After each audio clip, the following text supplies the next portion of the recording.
ಧರ್ಮಸ್ಥಳದ ವಿರುದ್ಧ ಹೇಗೆಲ್ಲ ಷಡ್ಯಂತ್ರ ಮಾಡಿದ್ರು ಅನ್ನೋ ಕರಾಳ ಸತ್ಯ ಬಯಲಾಗ್ತಾ ಇದೆ. ಅದರಲ್ಲೂ ಕೇರಳದ ಮುಸ್ಲಿಂ ಯೂಟ್ಯೂಬರ್ ಏನೇನೆಲ್ಲ ಕತೆ ಕಟ್ಟಿದ್ದ, ಏನೆಲ್ಲ ಮಸಲತ್ತು ಮಾಡಿದ್ದ ಅನ್ನೋದು ಈಗ ಗೊತ್ತಾಗ್ತಾ ಇದೆ.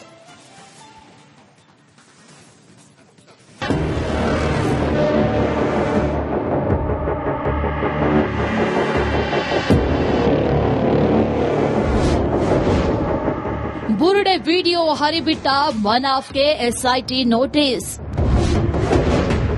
ಕೇರಳ ಯೂಟ್ಯೂಬರ್ ಬಳಿ ಇದೆಯಾ ಅಸಲಿ ವಿಡಿಯೋ?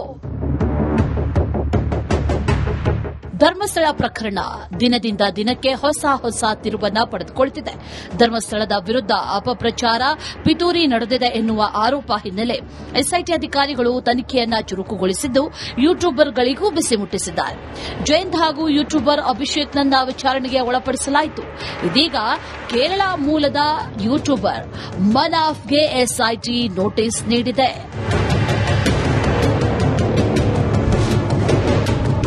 ಯೂಟ್ಯೂಬರ್ ಮನಾಫ್ಗೆ ಮಸಲತ್ತು. ಬುರುಡೆ ಕೇಸ್ನಲ್ಲಿ ಕೇರಳದ ಯೂಟ್ಯೂಬರ್ ಮನಾಫ್ಗೆ ಎಸ್ಐಟಿ ನೋಟಿಸ್ ಕೊಟ್ಟಿದೆ. ಬುರುಡೆ ಪ್ರಕರಣ ಸಂಬಂಧಪಟ್ಟಂತೆ ಆರಂಭದಿಂದಲೂ ತನ್ನ ಯೂಟ್ಯೂಬ್ನಲ್ಲಿ ನಾನಾ ಕತೆಗಳನ್ನ ಕಟ್ಟಿದ್ದ. ಜಯಂತ್ ಬುರುಡೆ ತೆಗೆಯುವ ವಿಡಿಯೋವನ್ನ ಈತನೇ ವೈರಲ್ ಮಾಡಿದ್ದ. ಈತನ ಬಳಿ ಅಸಲಿ ಬುರುಡೆ ವಿಡಿಯೋಗಳಿದ್ಯಾ ಅನ್ನುವಂತ ಅನುಮಾನ ಕೂಡ ಮೂಡಿದೆ.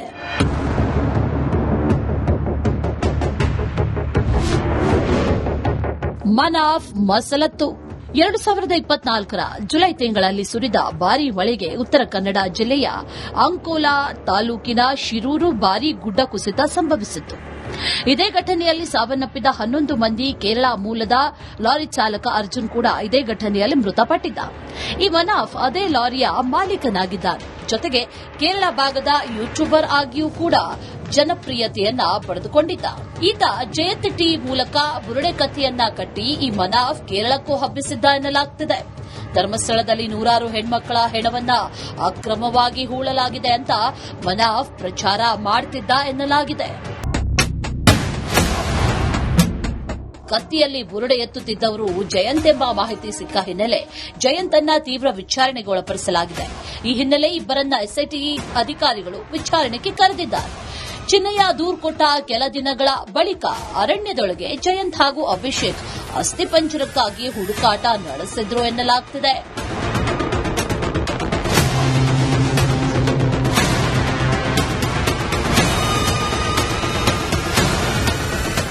Bureau report, republic Kannada. ಧರ್ಮಸ್ಥಳದ ವಿರುದ್ಧ ಹೇಗೆಲ್ಲ ಷಡ್ಯಂತ್ರ ಮಾಡಿದ್ರು ಅನ್ನೋ ಕರಾಳ ಸತ್ಯ ಬಯಲಾಗ್ತಾ ಇದೆ. ಅದರಲ್ಲೂ ಕೇರಳದ ಮುಸ್ಲಿಂ ಯೂಟ್ಯೂಬರ್ ಏನೇನೆಲ್ಲ ಕತೆ ಕಟ್ಟಿದ್ದ, ಏನೆಲ್ಲ ಮಸಲತ್ತು ಮಾಡಿದ್ದ ಅನ್ನೋದು ಈಗ ಗೊತ್ತಾಗ್ತಾ ಇದೆ.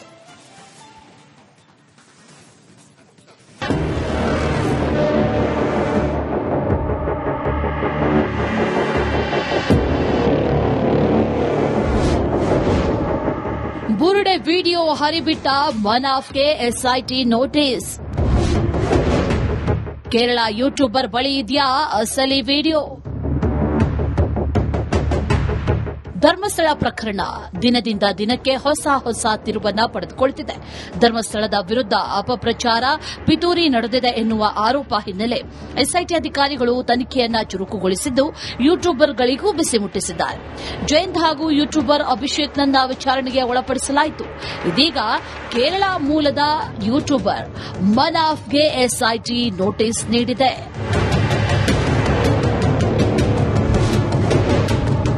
ಯೂಟ್ಯೂಬರ್ ಮನಾಫ್ಗೆ ಮಸಲತ್ತು. ಬುರುಡೆ ಕೇಸ್ನಲ್ಲಿ ಕೇರಳದ ಯೂಟ್ಯೂಬರ್ ಮನಾಫ್ಗೆ ಎಸ್ಐಟಿ ನೋಟಿಸ್ ಕೊಟ್ಟಿದೆ. ಬುರುಡೆ ಪ್ರಕರಣ ಸಂಬಂಧಪಟ್ಟಂತೆ ಆರಂಭದಿಂದಲೂ ತನ್ನ ಯೂಟ್ಯೂಬ್ನಲ್ಲಿ ನಾನಾ ಕತೆಗಳನ್ನ ಕಟ್ಟಿದ್ದ. ಜಯಂತ್ ಬುರುಡೆ ತೆಗೆಯುವ ವಿಡಿಯೋವನ್ನ ಈತನೇ ವೈರಲ್ ಮಾಡಿದ್ದ. ಈತನ ಬಳಿ ಅಸಲಿ ಬುರುಡೆ ವಿಡಿಯೋಗಳಿದ್ಯಾ ಅನ್ನುವಂತ ಅನುಮಾನ ಕೂಡ ಮೂಡಿದೆ.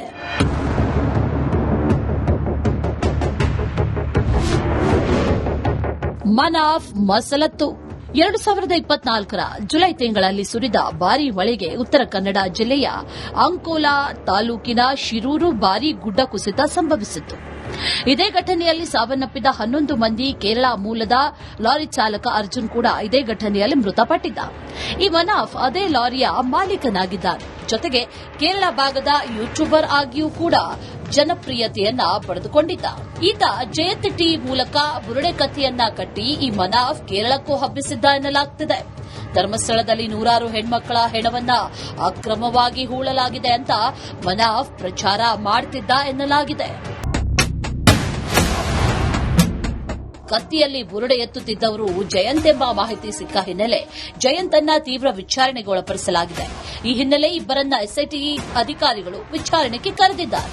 ಚಿನ್ನಯ್ಯ ದೂರು ಕೊಟ್ಟ ಕೆಲ ದಿನಗಳ ಬಳಿಕ ಅರಣ್ಯದೊಳಗೆ ಜಯಂತ್ ಹಾಗೂ ಅಭಿಷೇಕ್ ಅಸ್ಥಿಪಂಜರಕ್ಕಾಗಿ ಹುಡುಕಾಟ ನಡೆಸಿದ್ರು ಎನ್ನಲಾಗುತ್ತಿದೆ.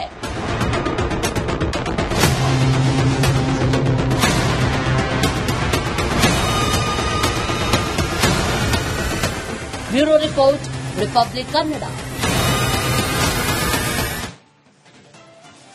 ಧರ್ಮಸ್ಥಳದ ವಿರುದ್ಧ ಹೇಗೆಲ್ಲ ಷಡ್ಯಂತ್ರ ಮಾಡಿದ್ರು ಅನ್ನೋ ಕರಾಳ ಸತ್ಯ ಬಯಲಾಗ್ತಾ ಇದೆ. ಅದರಲ್ಲೂ ಕೇರಳದ ಮುಸ್ಲಿಂ ಯೂಟ್ಯೂಬರ್ ಏನೇನೆಲ್ಲ ಕತೆ ಕಟ್ಟಿದ್ದ, ಏನೆಲ್ಲ ಮಸಲತ್ತು ಮಾಡಿದ್ದ ಅನ್ನೋದು ಈಗ ಗೊತ್ತಾಗ್ತಾ ಇದೆ.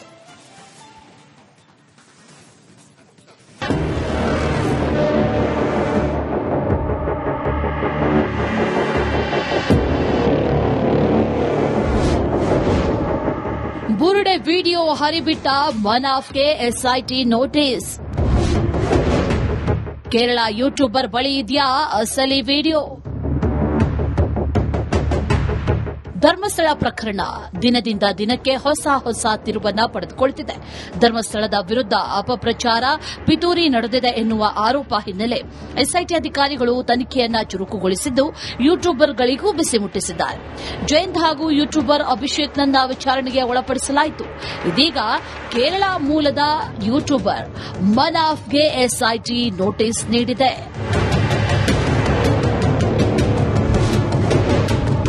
ಯೂಟ್ಯೂಬರ್ ಮನಾಫ್ಗೆ ಮಸಲತ್ತು. ಬುರುಡೆ ಕೇಸ್ನಲ್ಲಿ ಕೇರಳದ ಯೂಟ್ಯೂಬರ್ ಮನಾಫ್ಗೆ ಎಸ್ಐಟಿ ನೋಟಿಸ್ ಕೊಟ್ಟಿದೆ. ಬುರುಡೆ ಪ್ರಕರಣ ಸಂಬಂಧಪಟ್ಟಂತೆ ಆರಂಭದಿಂದಲೂ ತನ್ನ ಯೂಟ್ಯೂಬ್ನಲ್ಲಿ ನಾನಾ ಕತೆಗಳನ್ನ ಕಟ್ಟಿದ್ದ. ಜಯಂತ್ ಬುರುಡೆ ತೆಗೆಯುವ ವಿಡಿಯೋವನ್ನ ಈತನೇ ವೈರಲ್ ಮಾಡಿದ್ದ. ಈತನ ಬಳಿ ಅಸಲಿ ಬುರುಡೆ ವಿಡಿಯೋಗಳಿದ್ಯಾ ಅನ್ನುವಂತ ಅನುಮಾನ ಕೂಡ ಮೂಡಿದೆ.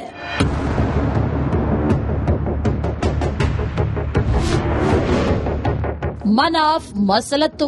2024ರ ಜುಲೈ ತಿಂಗಳಲ್ಲಿ ಸುರಿದ ಭಾರೀ ಮಳೆಗೆ ಉತ್ತರ ಕನ್ನಡ ಜಿಲ್ಲೆಯ ಅಂಕೋಲಾ ತಾಲೂಕಿನ ಶಿರೂರು ಭಾರೀ ಗುಡ್ಡ ಕುಸಿತ ಸಂಭವಿಸಿತ್ತು. ಇದೇ ಘಟನೆಯಲ್ಲಿ ಸಾವನ್ನಪ್ಪಿದ 11 ಮಂದಿ ಕೇರಳ ಮೂಲದ ಲಾರಿ ಚಾಲಕ ಅರ್ಜುನ್ ಕೂಡ ಇದೇ ಘಟನೆಯಲ್ಲಿ ಮೃತಪಟ್ಟಿದ್ದ. ಈ ಮನಾಫ್ ಅದೇ ಲಾರಿಯ ಮಾಲೀಕನಾಗಿದ್ದಾನೆ. ಜೊತೆಗೆ ಕೇರಳ ಭಾಗದ ಯೂಟ್ಯೂಬರ್ ಆಗಿಯೂ ಕೂಡ ಜನಪ್ರಿಯತೆಯನ್ನ ಪಡೆದುಕೊಂಡಿದ್ದ. ಈತ ಜಯಂತ್ ಟಿ ಮೂಲಕ ಬುರುಡೆ ಕಥೆಯನ್ನ ಕಟ್ಟಿ ಈ ಮನಾಫ್ ಕೇರಳಕ್ಕೂ ಹಬ್ಬಿಸಿದ್ದ ಎನ್ನಲಾಗುತ್ತಿದೆ.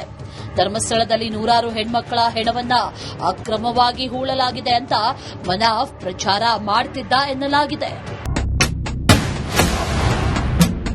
ಕತ್ತಿಯಲ್ಲಿ ಬುರುಡೆ ಎತ್ತುತ್ತಿದ್ದವರು ಜಯಂತ್ ಎಂಬ ಮಾಹಿತಿ ಸಿಕ್ಕ ಹಿನ್ನೆಲೆ ಜಯಂತನ್ನ ತೀವ್ರ ವಿಚಾರಣೆಗೆ ಒಳಪಡಿಸಲಾಗಿದೆ. ಈ ಹಿನ್ನೆಲೆ ಇಬ್ಬರನ್ನ ಎಸ್ಐಟಿ ಅಧಿಕಾರಿಗಳು ವಿಚಾರಣೆಗೆ ಕರೆದಿದ್ದಾರೆ. ಚಿನ್ನಯ್ಯ ದೂರು ಕೊಟ್ಟ ಕೆಲ ದಿನಗಳ ಬಳಿಕ ಅರಣ್ಯದೊಳಗೆ ಜಯಂತ್ ಹಾಗೂ ಅಭಿಷೇಕ್ ಅಸ್ಥಿಪಂಜರಕ್ಕಾಗಿ ಹುಡುಕಾಟ ನಡೆಸಿದ್ರು ಎನ್ನಲಾಗುತ್ತಿದೆ.